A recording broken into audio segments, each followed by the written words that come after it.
Bonjour, ici Maude Goyer. Dans les 5 prochaines minutes, je vous présente les sujets qui touchent la famille et la parentalité. Bienvenue à Famille à la Une.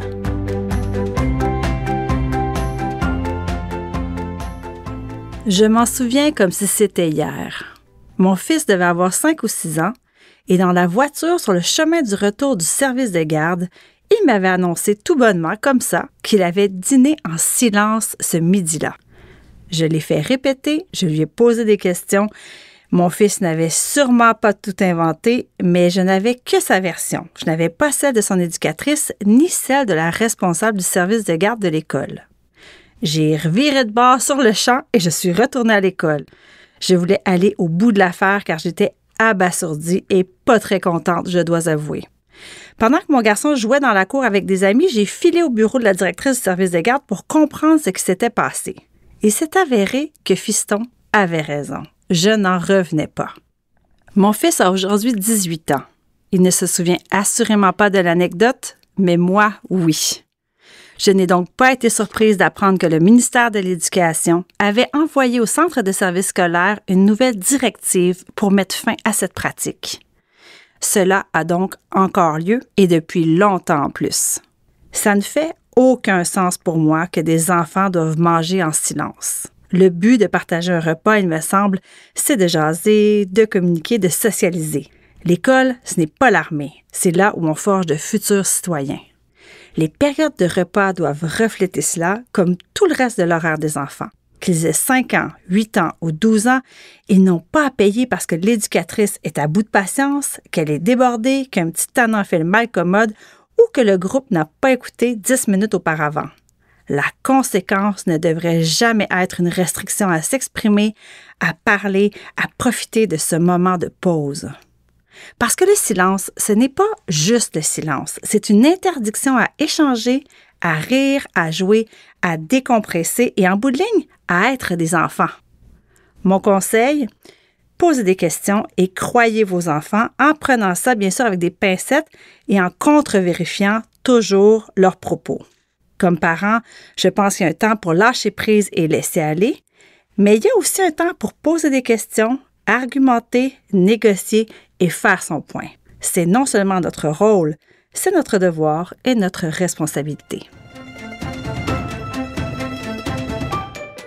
Avez-vous un enfant chouchou?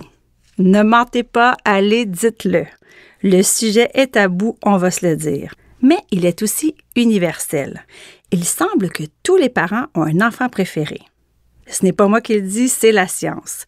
Une méta-analyse publiée tout récemment et impliquant près de 20 000 participants conclut que le favoritisme parental existe. La recherche brosse même le portrait de l'enfant chouchou typique. Il s'agit souvent de celui qui est appliqué et consciencieux et c'est généralement une fille. Ni le tempérament, ni la position dans la fratrie ne semblent avoir un impact étonnamment. Le sujet peut sembler bien léger, mais il faut savoir que l'enfant chouchou sera traité un peu différemment, même si c'est inconscient de la part des parents. Par exemple, l'enfant peut bénéficier de plus de privilèges et il est démontré qu'il va mieux se développer sur le plan scolaire, émotionnel et social.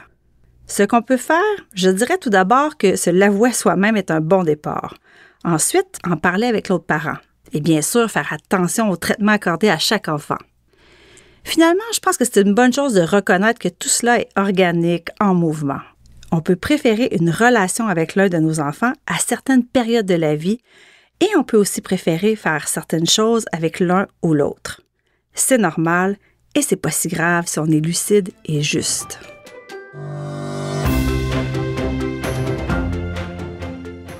Peut-on trop aimer son enfant?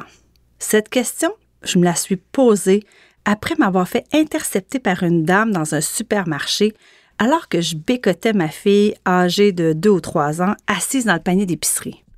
La dame, que je ne connaissais pas, a interrompu notre petite séance spontanée pour me dire que je gâtais trop mon enfant et que je l'aimais trop. Je suis restée bouche bée. Et après, j'ai décidé de me pencher sur la question.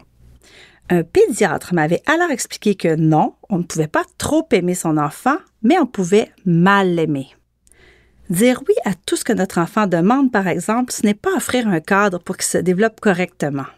On peut faire plaisir, bien sûr, mais il faut doser nos interventions pour que la relation soit solide, saine et équilibrée. On n'est pas le meilleur ami de notre enfant, on est son parent. Bon, là-dessus, je vous souhaite une très belle Saint-Valentin remplie d'amour et de séances de bécotage en famille. Merci d'avoir été là et à bientôt.